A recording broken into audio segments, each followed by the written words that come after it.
Hi, welcome to my YouTube channel. This is Dr. Christine. I'm a clinical psychologist, and I thank you for coming here and listening to my story. It's a story that is a bit sad in the beginning, but because of God, it's turned out to be all right. So I want to share a bit of my journey with you. I hope that, and I pray that something about this journey will be of help to you. I hope that somehow it helps whomever is going through something like this to feel validated, to feel like maybe you're not alone in this, and also to be able to understand what are some of the things that you might be feeling as you're going through some tough times just like this. So the story is about my 11-year-old son, and he was just a wonderful miracle from the start, but that's for another time. Um, he's an extremely healthy boy, was an extremely healthy boy, and never really had any problems. He's just been strong, healthy. I mean, I would consider him a bouncing baby boy. He bounced his way out of the crib multiple times to where we decided, okay, crib time is over. We've got to switch him over to a different bed. He's been, just an athlete. He plays football as well, flag football, and he's just so fast and so strong and just has done very well in the sport. Little did we know that any of this was waiting for us this year. 2023 started out just like any other year, a fine year full of hope. And that's how years should start out, full of hope, full of promises and all the things that you'd want to accomplish in a year, and you get to start over again. So God had a different plan for us this year. And really, I do mean that when I say that it was all a part of God's plan. So as you listen to my story, you're going to begin to understand that. And I have prayed and prayed and prayed about doing this message and even starting a YouTube channel. I'm not a YouTube person. That's not something that I watch YouTube and I think it's great that people are on there and there's so much great information, but it just wasn't something that I ever thought to do for myself, even as a clinical psychologist.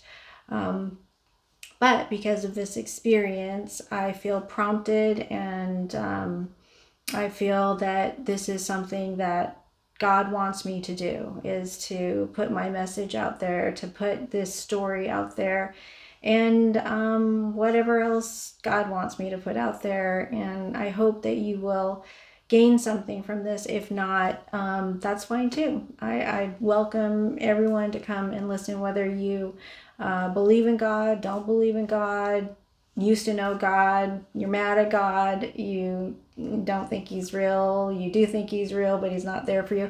So wherever you are in your relationship with God, I welcome you here. And this is my story. Everybody's got their story. So please just you're here, and I'm just gonna speak to you like we're just longtime friends, and I'm sharing something that I believe has been a life-changing experience for me, and I just want to share it with you. So, all right, let's get into it.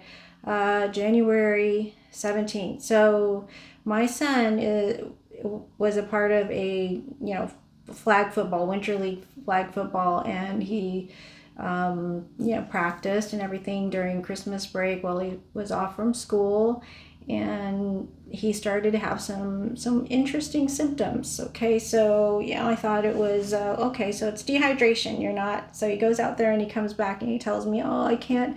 I'm seeing blurry, I don't know what this is about. I'm a little worried. And I'm like, okay. And I ask him a bunch of questions, just like any parent would. And so we just decided that it was either dehydration, he wasn't getting enough sleep because it was Christmas break, and there was just, maybe a couple of other factors involved. Maybe he's just extra tired, or growing pains, or, growing spurts, something like that. So, never in our wildest imagination did we think that it was anything really other than that. I mean, there's no reason to think it's anything other than that. So anyways, we go into a dark, stormy night in January, and it is rainy, it's dark, it's cold. We're all out there bundled up. We're in Southern California, so for us, this is very cold.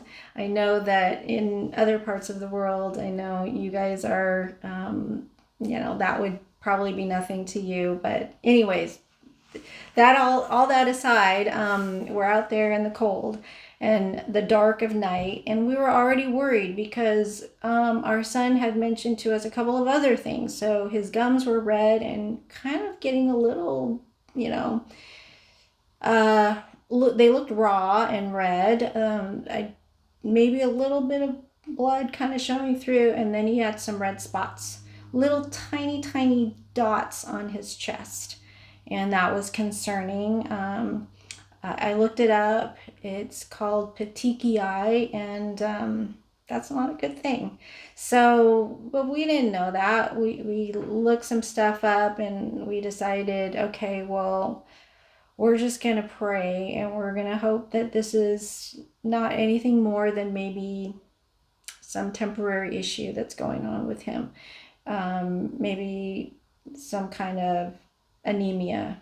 Okay, so that night, now our son is a very determined kid, so he doesn't go and do stuff and not finish. He's going to finish things out, and he's going to, he's going to do it until he can't do it anymore. And that's how he usually is about anything that he does. He's not going to let his team down. He's not going to quit halfway through, that sort of thing. So anyways, he ended up, he couldn't continue the game. He had to step out. And I thought, okay, maybe I hope, I hope that he just has a cold, or he's sick or something like that, and he just doesn't feel well. But anyways, in my gut, I knew it was something else. So I went to my car. It was really, really cold. So I went to my car. I was super worried, feeling very sick to my stomach already. And, if you're a mom, you may know about this feeling that moms get. You just know something is not right. And so I started looking things up, and there were some other things that it could have been, and then some things that were kind of like, okay, we can deal with that, and then other things that were like, oh my gosh, I don't know if I can deal with that. But either way, something was up. So we went home that night, and, both my husband and I could not sleep. We knew something was up, but it wasn't an emergency situation at that point. It was just that our son wasn't feeling well, and we were going to take him in the next morning to the ER, or the urgent care, just to see what's going on here. So the next morning we go to urgent care, and they said, oh, you know what? He's dizzy. He's got blurry vision. Okay. They looked a bit like, okay, concern. Okay. What could it, I'm thinking, well, why are you so concerned? Is that not good? I didn't know if that would be, one of their signs of, okay, this is not a good sign. So they sent us over to the ER because they couldn't run any tests over there. They don't have the ability to do labs. So they sent us to the ER, and we got there. We told him what was going on. The doctor looked at him and had him walk in a straight line, stand on one foot. He tested kind of to see where his vision was at. very briefly asked him a few questions, and pretty much at that point in the exam determined, you know what, he's probably fine. So, but they will just run a few tests just to make sure, because I actually pressed in and I said, well, but he's really not his normal self. Can we, just run some tests and make sure? So they went ahead and took his blood and ran some tests. So we went out to the waiting room, and I was texting my doctor friend, my best friend, who's a doctor at Kaiser. We've known each other since we were in middle school. And so she was praying for us and hoping and praying that it was nothing, that it was something that we could just deal with and it's a temporary fix. So she was kind of on the sidelines already supporting me at that time. And so they call us in and they call us in and they bring us all the way to the back. We thought we were just going to have a brief conversation with the doctor, and the doctor would just prescribe some vitamins and supplements and let us go, or some kind of treatment for maybe anemia, something like that. That's not what happened. So we go in there and we're waiting probably about 15-20 minutes at this point, maybe longer. And the nurse comes in, she starts putting things on my son, like just to monitor his system. And it's starting to look like this is serious, but I don't know what kind of seriousness level this is. But I was getting worried. I was trying to keep Colton just happy-go-lucky and, let's not panic or anything like that, because we don't need to. We don't know anything yet. So that's always the recommendation when you don't know. You don't want to waste your energy panicking at that point. And I know that for some people it's too difficult to do that. But if you're somebody that can do some thought stopping at that time, that's what you'd want to do. So that's what we did. And we just, kept talking and, laughing about different things, because we like to do that, especially in a situation where we're feeling a little bit nervous like that. So anyways, what seems like a long time goes by. The nurse is coming in and out at this point, and we're like, okay, where's the doctor? We need to know what's going on. And so I'm like, where's the doctor? And then she's like, oh, he'll be in pretty soon. So in comes the doctor, and he does not have a good look on his face. So what's going on? I'm bracing myself at that point. I have my husband who is waiting to hear what's going on. I have my best friend who's praying and also wondering and hoping that it's all right. So the doctor comes in and he says, okay, we're going to need to take him to Children's Hospital, which is about an hour away. And we're going to need to do it in an ambulance. So, and I'm like, what? What are we doing here? What is going on? And he has a very somber look on his face. And so he tells me what it is. And I stop for like 5 seconds. I'm stunned. Don't even know what to ask. Don't even want to ask at this point, but I have to ask. Well, is it possible that it's something else? And he said, no, not really. So whatever was in the test, it was pretty near definitive at that point. And so what are the possibilities, doctor? Right? And he says, well, it's either leukemia or lymphoma. Okay, so my world turns upside down at that point. Of course, when you're going through something like that, you're all over the place on the inside. You're going numb. You're also, your brain is scrambled. You're tired because you've been in the ER X amount of hours. You're hungry because we never really ate lunch and we thought we were going to get out of there. So there's all sorts of things like that going on. And I'm a deer caught in the headlights at that point. But somehow my brain is still together and I'm asking questions. I don't remember what I was asking, but I'm sure it was something about what's going to happen next. So what happens next is I have to kind of tell Colton, this is very serious. This is serious. And we're going to have to go to the hospital, and this is going to have to be taken care of right away.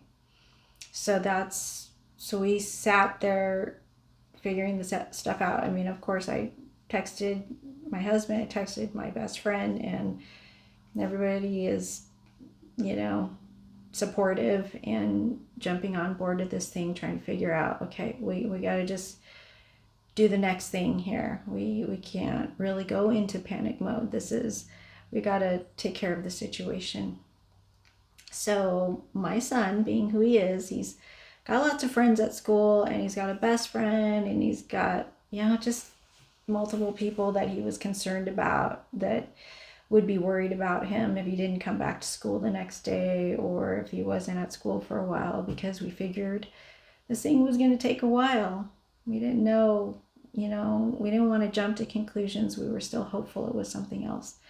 But he wanted to make a video for his friends, and he wanted to tell them that he was going to have to go to the hospital, and he's going to get, whatever, evaluated, treatment, that sort of thing. And so anyways, he didn't end up making the video because I told him, well, we don't know anything yet, so why don't we just wait on the video for now. But that was where he was at with this whole thing, is that, we were just thinking that, okay, it's like our life just flipped upside down, but we didn't know that it flipped upside down just yet. We were still trying to plan and figure this thing out. So they get the ambulance together. They call the children's hospital. The children's hospital tells them we've got to get there immediately. Already it's very, very serious sounding, right? And as a parent, I think any parent at that point is going to have overwhelming emotions. But my husband comes, my other son comes, he's a 16-year-old, and we've got to figure this thing out. We've got to come and support Colton and get through this. So we wait, and the ambulance is called, and it's a couple hours later. You're in the ER, it's going to be a while. Everything takes a lot longer. And so the ambulance comes, and we get in, and we head over to Children's Hospital.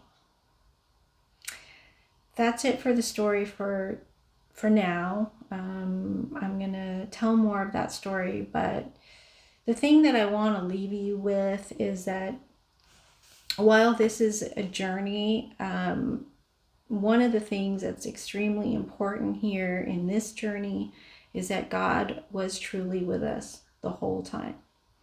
God provided when we needed something. He gave us support when we needed it. And I believe that when we ask God to help us, that we receive that help. I know that was the case in our story. And that's it for now, but more to come. Thanks for listening. Bye.